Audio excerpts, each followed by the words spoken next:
Pourquoi il est important d'être présent aujourd'hui sur le salon Campo West à Nantes? C'est l'un des 3 salons incontournables en France avec le CET et Atlantica. C'est d'autre part important parce que l'année 2012 est une année absolument charnière pour le métier, notamment pour les questions de classement et de reclassement des campings.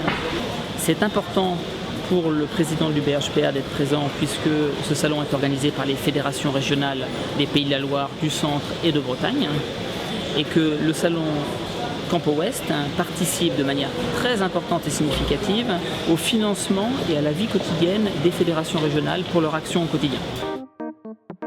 Les grands chantiers sont très nombreux, aussi bien pour la Fédération de Bretagne mais également pour la FNHPA. Nous avions parlé tout de suite du reclassement, on n'y reviendra pas, mais il est très important puisque la date butoir est juillet 2012. Et il y a des conséquences importantes en matière de TVA notamment.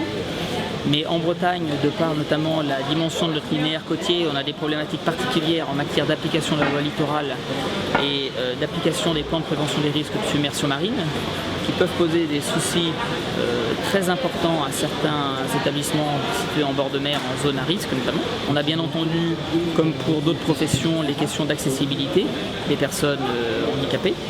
C'est une loi qui entre en vigueur le 1er janvier 2015, mais à l'occasion des travaux des sanitaires notamment pour se mettre aux normes de classement, il est de bon ton d'anticiper ces travaux de 2015 de façon à ne pas être obligé de recasser les sanitaires pour les refaire en 2013 ou 2014. On met aussi en place un contrat emploi-formation qui va d'ailleurs être annoncé à l'occasion du salon Campo West. On a la question des sites classés et des sites inscrits, de l'urbanisme en général, qui pose quelques soucis dans l'implantation des mobil-homes pour un certain nombre de campings. Et puis bon, nous avons la gestion au quotidien de toute façon des problèmes de nos adhérents, qui est vraiment le cœur de notre activité.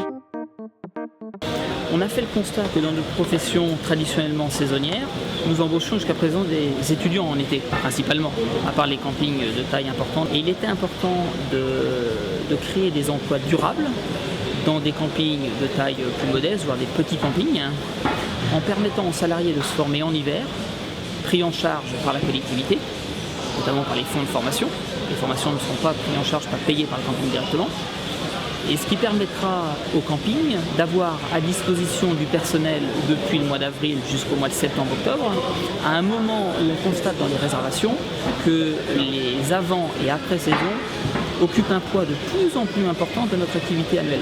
La région Bretagne est l'une des 3 régions pilotes en France pour le test de ce contrat emploi-formation à l'échelle nationale.